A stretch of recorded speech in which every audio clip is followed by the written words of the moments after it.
YCP అధినేత సొంత నియోజకవర్గం ఆనుకుని ఉన్న ఆ నియోజకవర్గంలో పార్టీ నాయకులకి కేసుల ఫీవర్ పట్టుకోవడంతో నియోజకవర్గం వైపు కన్నెత్తి కూడా చుట్టలేదు. అక్కడ 2 సార్లు వైసీపీ వరుసగా గెలిచినప్పటికీ మొన్న జరిగిన ఎన్నికల్లో ఓటమితో పార్టీ పరిస్థితి కాస్త తలకిందులైపోయింది. దీంతో అక్కడ టీడీపీ ఎమ్మెల్యే తనకి ఎదురేలేదు అన్నట్లుగా దూసుకుపోతున్నారు. ఇంతకీ ఏంటా నియోజకవర్గం?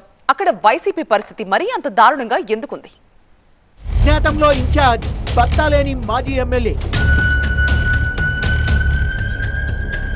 వైసీపీ నాయకులకు కేసుల ఫీవర్. గదిరి వైసీపీ క్యాడర్లో నిస్తేజం.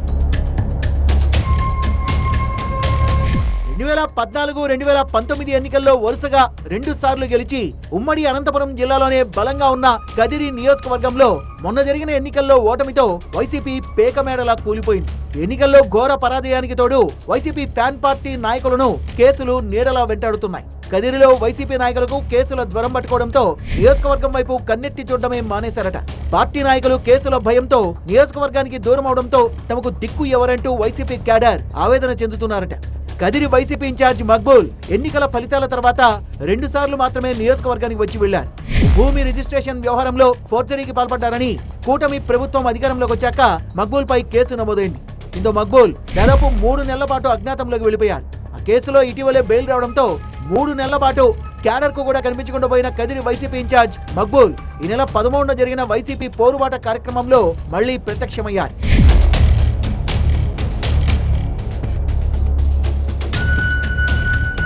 మొన్నటి ఎన్నికల్లో టీడీపీ టికెట్ ఆశించి భంగపడ్డ మాజీ ఎమ్మెల్యే అత్తార్ చాంద్ బాషా ఎన్నికల ముందు వైసీపీలో జాయిన్ అయ్యారు. ఫలితాల తర్వాత మాజీ ఎమ్మెల్యే అత్తార్ చాంద్ బాషా కూడా అడ్రస్ లేకుండా పోయారు.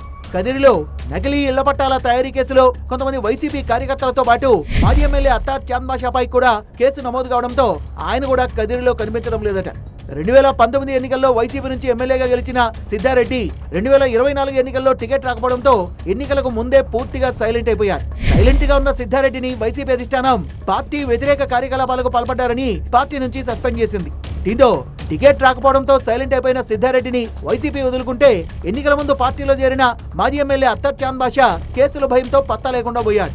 కదిరి ప్రస్తుత వైసీపీ ఇన్ఛార్జ్ మక్బూల్ పై కూడా కేసు నమోదు కావడంతో ఆయన బెంగళూరుకే పరిమితం అయిపోయారు. దీంతో కదిరిలో వైసీపీకి క్యాడర్ ఉన్న లీడర్ లేకపోవడంతో కదిరి వైసీపీ నాయకులు సరైన నాయకుడి కోసం దిక్కులు చూస్తున్నారు.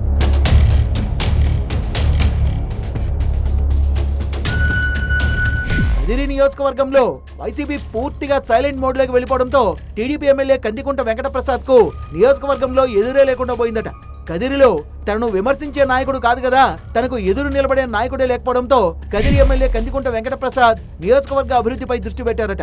అదేవిధంగా తప్పు చేసిన వైసీపీ నాయకులపై కేసులు నమోదవడంతో అధికారులకు వార్నింగ్ ఇస్తూ గాడిలో పెడుతున్నారట. రెవెన్యూ రిజిస్ట్రేషన్ శాఖలో లంచం అడిగితే కేసులు నమోదు చేస్తామని వార్నింగ్ ఇస్తున్న ఎమ్మెల్యే కందికుంట మద్యం షాపుల విషయంలో సొంత పార్టీ నాయకులు జోక్యం చేసుకున్నా వదిలిపెట్టేది లేదంటున్నారట. మళ్లీ ఎన్నికల వరకు కదిరి నియోజకవర్గంలో తనకు ఎదురొచ్చే నాయకుడే లేడు అన్నట్టుగా టీడీపీ ఎమ్మెల్యే కందికుంట వెంకటప్రసాద్ దూసుకెళ్తున్నారట. ఎమ్మెల్యే కందికుంట దూకుడుతో కదిరిలో వైసీపీ పార్టీని ముందుకు నడిపించే నాయకులు లేక వైసీపీ నాయకులు కార్యకర్తలు పూర్తిగా డీలా పడ్డారట.